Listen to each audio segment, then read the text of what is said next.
สบายดีท่านผู้ชมสบายดีพ่อย่าแม่ย่าผู้อยู่ไกลเลยอยู่ไกลเด้อพี่น้องมื้อนี้ก็พบกับสาวลาวคือเก่าพี่น้องทางช่องสาวลาวสาวบ้านสกุลไตเด้อพี่น้องเด้อมื้อนี้ก็ทางสาวลาวก็มีภารกิจคือเก่าพี่น้องสาวลาวก็สิออกไปทางพูนทางโรงเรียนประถมสมบูรณ์บ้านสกุลพุ่นเลยพี่น้องมื้อนี้เพราะว่าทางพ่อย่าเลิศแม่ย่านุริตแล้วก็แม่ย่าอ้อยพ่อย่าซักเพิ่นก็มีของขวัญเล็กๆน้อยๆให้น้องนงนักเรียนอะไรพี่น้องดีแล้วก็เพิ่นดีมอบบิ๊กมอบซอมอบปึ้มอยู่ทางโรงเรียนประถมสมบูรณ์บ้านสะขึ้นเฮาพี่น้องแล้วก็ทั้งเพิ่นก็สิรอหับโต๊ะมอบโต๊ะตั้งแหละพี่น้องสุดปูนแหละที่ว่าเพิ่นสั่งมาจากทางสวรรณเขตอะไรเพิ่นก็สิได้ออกมาส่งมื้อนี้พี่น้องอยู่ทางโรงเรียนประถมสมบูรณ์คือกันแต่ทางเพิ่นก็สิทางเจ้าภาพเพิ่นก็สิได้รอหับแล้วก็สิรอจ่ายเงินอะไรพี่น้องแล้วก็ไปเบิ่งไปชมบรรยากาศนำกันเด้อพี่น้องเด้อว่าโต๊ะตั้งที่เพิ่นซื้อมาสิจำนวนจากสูตรแล้วก็สิราคาก็สิเท่าใดอะไรพี่น้องแล้วก็ให้พี่น้องเอาไปเบิ่งไปชมบรรยากาศนำกันอยู่ทางโรงเรียนเด้อพี่น้องเด้อพร้อมทางเพิ่นสิได้มอบเสื้อผ้าให้ทางพ่อบ้านอื่นนำในมือเดียวกันอะไรพี่น้องพวกแหละพี่น้องไปเบิ่งไปชมบรรยากาศนำกันอยู่ทางโรงเรียนแล้วก็สิได้ฮู้ว่าราคาสิ่งของแต่ละอย่างนะพี่น้องเพิ่นซื้อมาเพิ่นเอามาบริจาคหรือว่าเอามามอบให้ทางโรงเรียนประถมสมบูรณ์บ้านสะขึ้นสิมีจักสูตรจักซุ้มแล้วก็สิมีอันราคานะสิแพงสำใดสิถือสำใดนะพี่น้องสลาก็ยังให้พี่น้องไปเบิ่งไปชมบรรยากาศนำกันอยู่ทางโรงเรียนคนเลยพี่น้องไปเบิ่งไปชมนำกันเลยเนาะในตอนนี้ทางแม่ย่าเพิ่นก็มีอันปึ้มมีบิ๊กแล้วก็มีซอดำสิมาอันมอบให้น้องน้อยนักเรียนลูกหลานนักเรียนโรงเรียนประถมสมบูรณ์บ้านสะขึ้นใต้พี่น้องนี่อันนี้ก็มีซอดำก็จำนวน1 โลแล้วก็มีบิ๊กอีก100 กว่าก้านมีบิ๊กอีกบิ๊กหรือว่าปากกาอะไรพี่น้อง100 กว่าก้านเลยนี่เด้อนี่แล้วก็มีอันปึ้มมีปึ้มนำแก๊ส1พี่น้องจักสิจักโลบุอยู่ข้างในนี่เนาะเดมีปึ้มสิมามอบให้น้องน้อยนักเรียนเฮาพี่น้องนี่แล้วก็มีทางกันพ่อบ้านเพิ่นน้ำนี่เดมาห่วมในพิธีนี่เดแล้วเพิ่นก็สิ เพิ่นก็สิได้มอบโต๊ะมอบอันนี้น้ำพี่น้องมอบโต๊ะให้น้องน้อยนักเรียนให้ครูอาจารย์ในโรงเรียนประถมสมบูรณ์บ้านสะขึ้นใต้นี่แหละนี่เด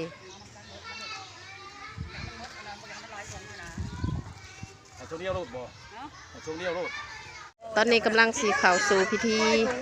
มอบปึ้มมอบบิ๊กมอบปากกามอบซออะไรพี่น้องให้น้องน้อยนักเรียนโรงเรียนประถมสมบูรณ์บ้านสะขึ้นใต้เด้อตอนนี้ก็กำลังกะเกียมน้องน้อยนักเรียนเพิ่นก็กำลังเข่าทันเข่าแถวบิ๊กคุณละซ้อมคุณว่าแล้วก็คุณละซ้อมซ้อมอันนึงแล้วแจกอันนั้นมา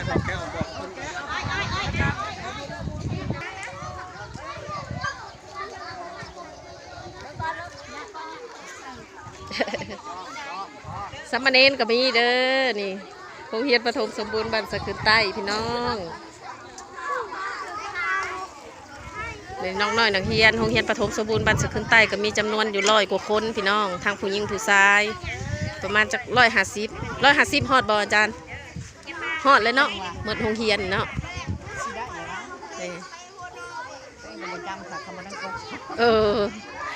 ผู้เก็บกรรมเนาะ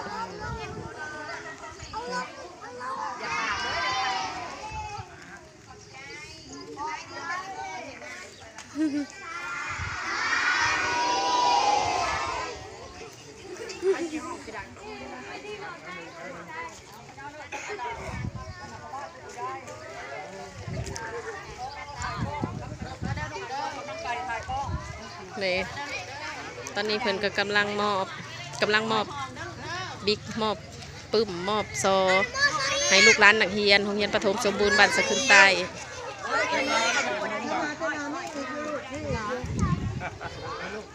ข้าวร้ายจะเล่นบ่ได้โอ้ยได้กันนี่เล่นหนาเล่นล้างบลุปุ่มปั๊มเดี๋ยวลงหนาลงหลังได้อันหนึ่งกับยังอันหนึ่งได้อันหนึ่งกับยังอันหนึ่งเกี่ยวกับเก่งเด้กองพญาแจ้งได้แล้วก็ออกได้เด้อกองพญาแจ้งอย่างนี้เพื่อนอันนี้กองสนางอันนี้ขน้อยยืมเพื่อนบ้านเป็นผู้ย้ายก็ได้ บ้านยายเลยหรอบ้านกับพญาเลิศ มีพ่อบ้านอึ่งนำเพิ่นมาเป็นสักขีพยานพี่น้องในทางแม่ย่าอ้อยแม่ย่านูริดแล้วก็พ่อย่าบุญเลิศแล้วก็พ่อย่าซักเพิ่นมามอบปึ้มมอบซอให้น้องน้อยนักเรียนทางโรงเรียนประถมสมบูรณ์บ้านสะขึ้นใต้มื้อนี้พี่น้องเอ้ยนี่ดิกำลังเข้าสู่พิธี ว่าดังๆจะซื้อยังลูก เอาเจ้าเป็นลูกไผ่หมอนี่ว่าจะขึ้นเนื้อบ่หรือ บอกชื่อมัดคนได้บอกชื่อมัดได้ ซื้อยังลูก อะไรลูกอีแมวนี่ลูกอีแมว จะซื้อยังลูก แมวพระเจ้าสีแดงพระเจ้าสีเบอร์ชัว บอกทุกข้อเดี๋ยวนี้ วางดังให้เพิ่น ว่าดังๆลูกว่าดัง เขาหน่อยซื้อมาสิ ๆข้าว ซื้อมีเจ้าคือกันโอเค ห้องก็ไรล่ะสอน ไป แม่ ใช้เกิดไปใช้เนี่ยเกิดไปใช้เนี่ย นี่แล้วเอ้าโอ้ ซื้อยังลูก รัชดา บ่ดั ลั ง ก ๆเล ษ ยลูก ดา คนย่าไม่ย่านี่หูกายเลยนี่บ่ดังๆลูกบ่ดังๆซื้อยังลูก รักเจ็บเลยบ่ ไม่ย่านี่หูกายลูกบ่ดังๆซื้อยังลูกเจ้าลูกที่ห้องได้อ่านโดยเจ้าได้ลูก ยายเขืองไล่สดไปน้ ข้าวยังปสองเลยซื้อยัง ไป ชื่อ ได้ ได้ชื่อได้ ให้บอกจังซี่เขาน้อยซื้ออยู่ห้องปสอง บ่ฟ้าวก็ได้ลูกขอบใจ ได้ ก่ บอกซื้อ อน เจ้าบอกแจ้งลูกซื้อทั้งลูกพอย่าไม่ย่านี่หูกายได้เผาละ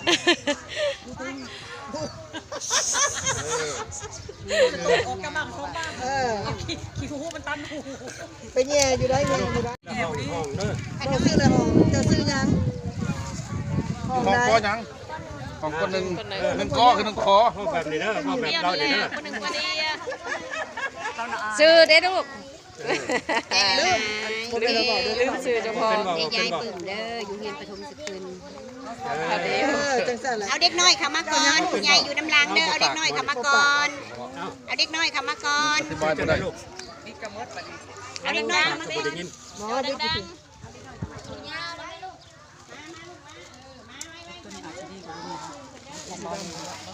ไม่ใช่ไรลูก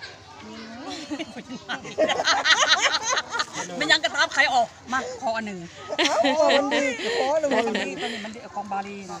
ขอบใจเพิ่นเด้อขอบใจ ของเมืองนอก นี่จะตามทะเลมหาสมุทรมาบริงาน บ่ได้ง่ายได้ตีเผื่อสิมาคนบ้านสะขึ้นเนาะ บอกเลยค้างไฟได้ลูกเด้อ แม่เลยเพราะว่ามันได้ใส่กระปั่นไม่จักเดือน สี่ จ้ะ ห้าปีจึงมาหอดล่าง จักปีก็อ่อย จะเขามาทั้งสองไหลเอาจะปี 3 ปีนะ ใช่ห้องได้ลูก บอกเพิ่นลูก ของผู้ชมเดือน3เดือน บอกมันมาข้างเมืองไทย ข้าวยังลูก เจ้าของ ชื่อนังชื่อนังห้องได้ บอกเพิ่นบอกบ่อมมือลูกบ่อมมือก็ไปเอาไว้ไว้ ห้องได้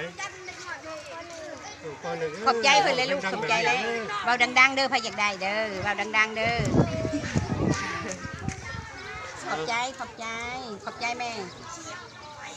เข้ามาก่อน ชื่อเรื่องไร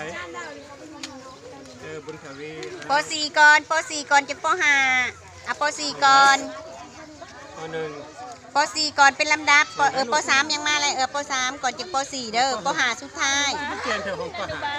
ว่าหา พอโรงเรียนประถมสมบูรณ์บ้านสะขึ้นใต้พี่น้องนี่ อนุบาล อนุบาลอ่ะป .3 ก่อนลูกป .3 ก่อน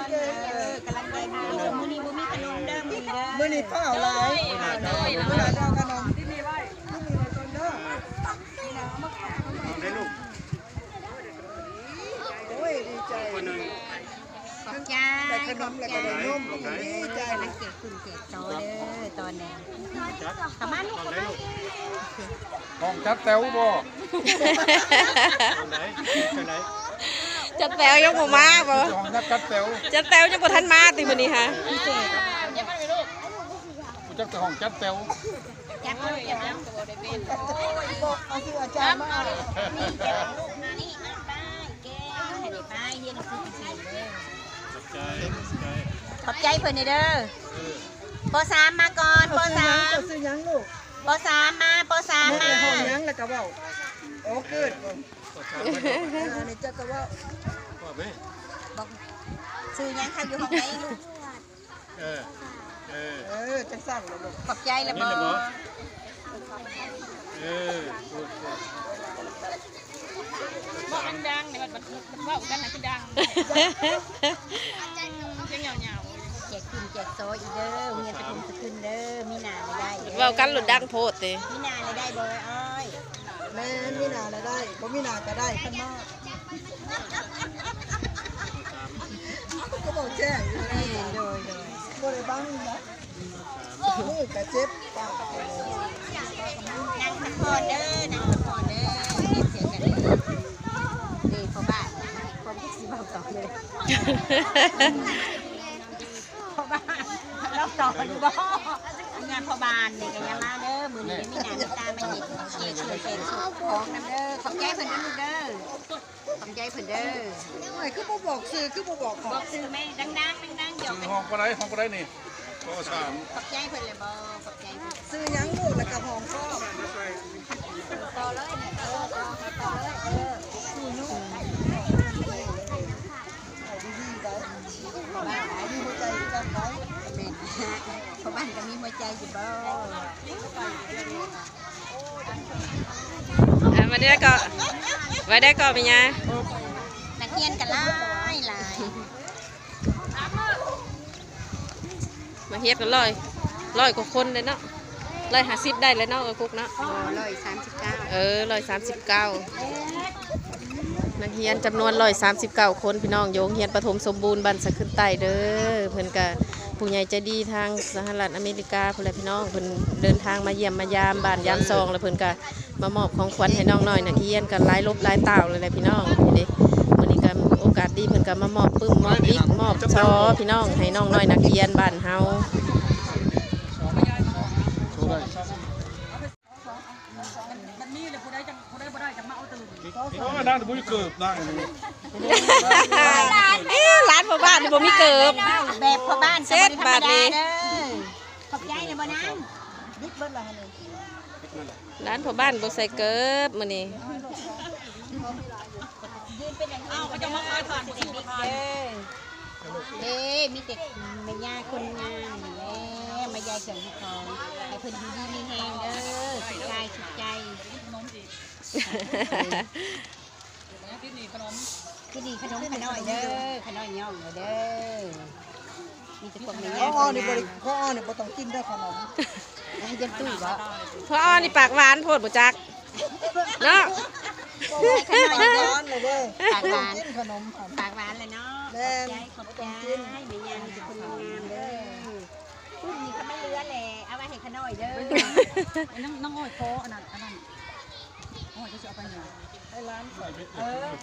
อ้อยกับไม่ญาติพวกขน้อยบ่ เนี่ยทั้งนั้นเลย ญาติผู้เถื่อนเนาะ เราก็สิให้เป็นอย่างเมื่อค่ะ เด้เรื่อย จั่วมาจั่วคนโอ้ยจั่วนะ ทักทายซัมมะเนนพี่น้อง ตัวกับแป้งน้ำให้ได้เศร้านี่ได้ยนตัวค่ะ เอ้าเห็นนกทำแบบนี้ อนุแม่นกรถบ่สละแน่ นกก็ได้ขนมก็นกก็ได้ ใจนกรถบ่เป็นหยัง ตัวอ้วนนี่ตัวอ้วนนี่ เฮ้ยเจออ้วน งานเลี้ยงงานล่างหมดแล้วเชื่อไม่ไหวอยู่ ทางแม่ย่านุรีเพิ่นก็สิมีเสือมีผ้ามามอบให้ทางพ่อบ้านอึ่งนํพี่น้องนี่เด้นี่เพิ่นกำลังเลือก ดื่มผู้เดียว ให้พ่อบ้านอึ่งผู้เดียวบ่ภรรยายังบ่ทันได้เนาะนี่เด้ บ้าน แบบนี้แหละ นุ่งไปงานถึงแล้วละหมื่นมือนี่ โอ้ยอันนี้หันบ่ได้นุ่งไปหน้าเด้อนี่เด้อ การเพิ่นลงไปนะ อ่า นี่แหละแต่เพิ่นนี่มีแต่เปลือกคัก บ่ได้นุ่งไปหน้าได้จังซี่ สร้า นะ งโลครับวัดทุนี้สร้างโลมาจะขึ้นนี่อันนี้มันจะขึ้นเนี่ย อันนี้นี่ก็เวลามีเงินมีค ยังน่ะ ำมีเงินมีคำแต่ก็ใส่เงิน นี่ไร อ้าวบางเถื่อก็มีอันนั้นเด้มีอันดับ คนตกผ่านลงชายหันเนาะ บ่ต้องไปลงไปผู้ใดเก็บเงินเก็บคำหันก็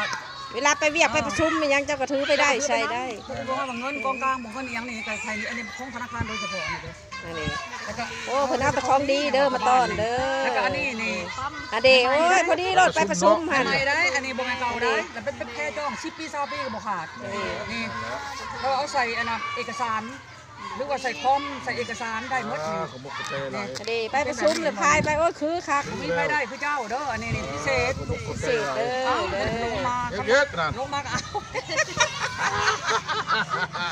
บ็อกเซอร์มาได้บ็อกเซอร์ โอ้คักโอ้ย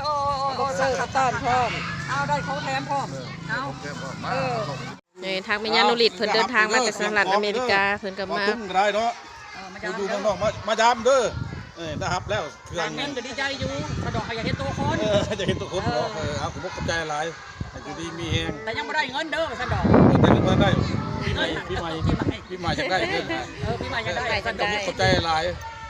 ดีมีเอง บอกคำเบาปีใหม่ก็ มา ได้ มายามกันเด้อมายามกันได้ นี่บ่ตุ้งคำเบาปีใหม่กับแม่คนบ่ได้สละสิทธิ์เงินล้านกิน ขันปีใหม่สงกรานต์ผมมาแล้วถือว่าบ่ได้เนาะ บ่ได้ โดย ผมบอกกับใจหลาย นี่ขอบอกขอบใจหลายๆว่าซั่นนี่ทางแม่ย่านุริตเพิ่นก็มามอบเครื่องมอบของให้ทางพ่อบ้านอื่นมีเสื้อผ้านำพี่น้องมีหลายอย่าง มาทุกคนเลย นี่แต่ว่ายังบ่ทันได้ครบพี่น้องเพิ่นก็ยังมีหลายอย่างอยู่เพิ่นสิให้คือสิเป็นมื้อหน้า ไล่แล้ว ปีใหม่ บนไทยพวก ปีใหม่สงกรานต์พุ่นแหละพี่น้อง หลังจากการมอบเครื่องมอบของให้น้องน้อยนักเรียนแล้วก็มอบเสื้อผ้าให้ทางพ่อบ้านอื่นจบไปเป็นที่เรียบร้อยเลยพี่น้องบัดนี้ในตอนนี้ก็ทางแม่ย่าเพิ่นก็สั่งโต๊ะมาเพิ่มอีกพี่น้องโต๊ะหินอ่อน มาเพิ่มอีก2สุดรวมกันก็สิเป็น5สุดพี่น้องในเพิ่นกำลังมาฮอด ขักแหน่ได้ด่า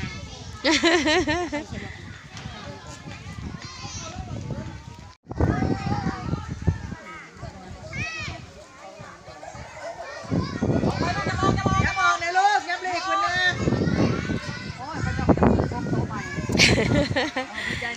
ดีใจแฮงเด็กน้อยนักเรียนลูกหลานนักเรียนเพิ่นบ่เคยเห็นนี่เพิ่นก็อยากเบิ่งพากันหุ่มเข้ามา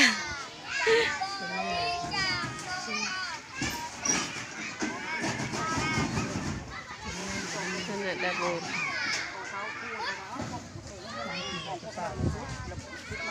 มาโฮมทีมวัดกันบ่ได้นั่งเอาไว้มาแล้วก็มาลูก อ่านเป็นอยู่บ่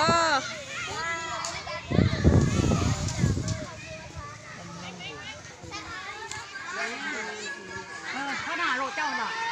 หน้าโรเจ้าน่ะใต้ต้นไม้อะไร ตอนนี้ก็เพิ่นก็เอาโต๊ะเอาตังมาเพิ่มอีกพี่น้องอีก2สุดฮะก็มาฮอดโรงเรียนประถมสมบูรณ์บ้านสะขึ้นใต้เฮาโต๊ะตังก็งามพี่น้องรวมกันก็สิได้อยู่5สุดบัดนี้รอบก่อนถ้าได้3สุดนี่งามแฮงอีหลีนี่บริเวณเดินโรงเรียนประถมสมบูรณ์บ้านสะขึ้นบ้านสะขึ้นใต้ ที่ต้นไม้ได้เป็นทางหลังแต่ที่อยู่บนที่ต้นไม้ก็ใส่ งามแฮงอีหลีพี่น้องตอนนี้น้องน้อยนักเรียนเพิ่นก็กำลังเลิกลิ้น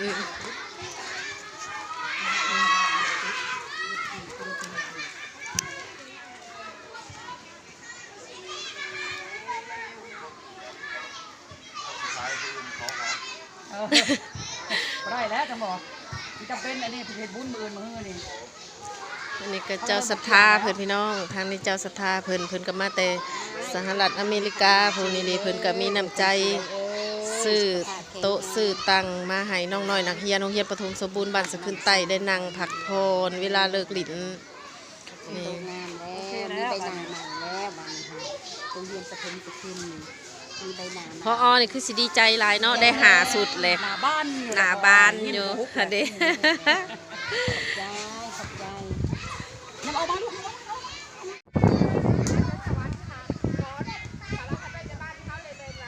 อันนี้ก็เป็นอาคารบ่อนจอดรถของน้องน้อยนักเรียนพี่น้องก็ย้อนเจ้าภาพเจ้าศรัทธาเพิ่นนี่แหละเด้เพิ่นเฮ็ดเพิ่นสร้างให้นี่ก็มีแต่โครงห่างมาก็หลายปีเลยพี่น้องบัดนี้เพิ่นมาบ้านมาส่งแล้วเพิ่นมาเห็นมาเยี่ยมมายามโรงเรียนแล้วเพิ่นก็เลยว่าเฮ็ดให้สร้างให้อะไรพี่น้องมันบ่จบบ่งามหั้นนะที่ผ่านมาเพิ่นก็เลยปรับปรุงให้เลยมาสร้างให้น้องน้อยนักเรียนเฮาก็ได้มีบ่อนจอดรถจอดล้างนี่จบงามอีหลีแล้วนี่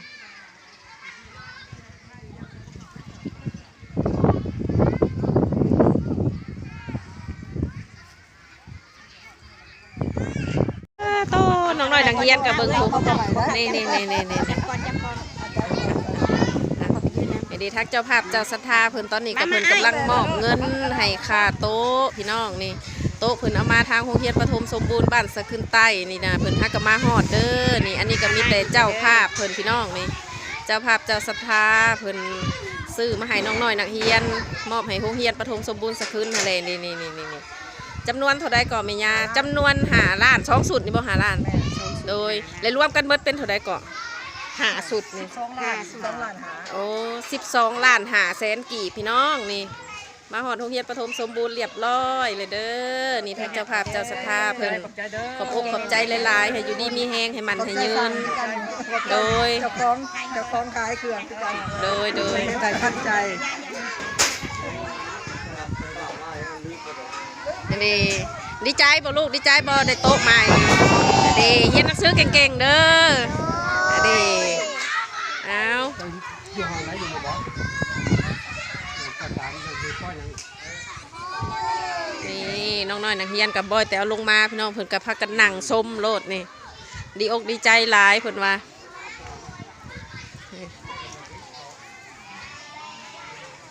นี่2 สุดเป็น5 สุดนี่มาเพิ่มอีก2 สุดเป็น5 สุดเด้อพี่น้องเด้อดีอกดีใจหลายบัดนี้ขอบใจทางเจ้าภาพเจ้าศรัทธาเพิ่นให้เพิ่นอยู่ดีมีแฮงเดินทางปลอดภัยหอดเฮือนถึงศาลนี่ ว่าท่านแหละดีใจแหละบัดนี้ ดีใจเลยได้ครบเลยเนาะบัดนี้เนาะแม่ย่า เต็มเบิดเลยพุ่นน่ะ เต็มเบิดบัดนี้งามหลายจบงาม ลีกรถเป็นเด้อ เพิ่นเอาทางนี้โต๊ะขนาดตัวอีกท่านนั้นโอเคบัดนี้ก็ได้คนกันแล้วนี่โดยขอบอกขอบใจหลายๆ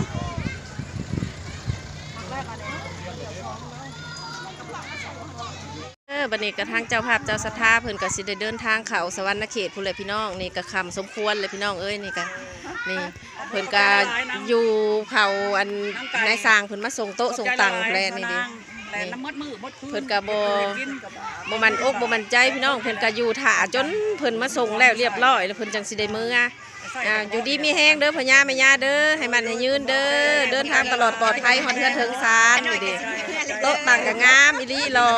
นี่เอาขอบอกขอบใจหลายๆ ดีใจนำเด้อ เอามาวันนี้ก็สิได้จบคลิปเลยเด้อพี่น้องนี่นะนี่โต๊ะตังก็ได้จบงามเรียบร้อยเลยสลาวก็สิได้จบคลิปลงเพียงเท่านี้เด้อพี่น้องเด้อมักก็อย่าลืมกดไลค์กดแชร์ให้เด้อพี่น้อง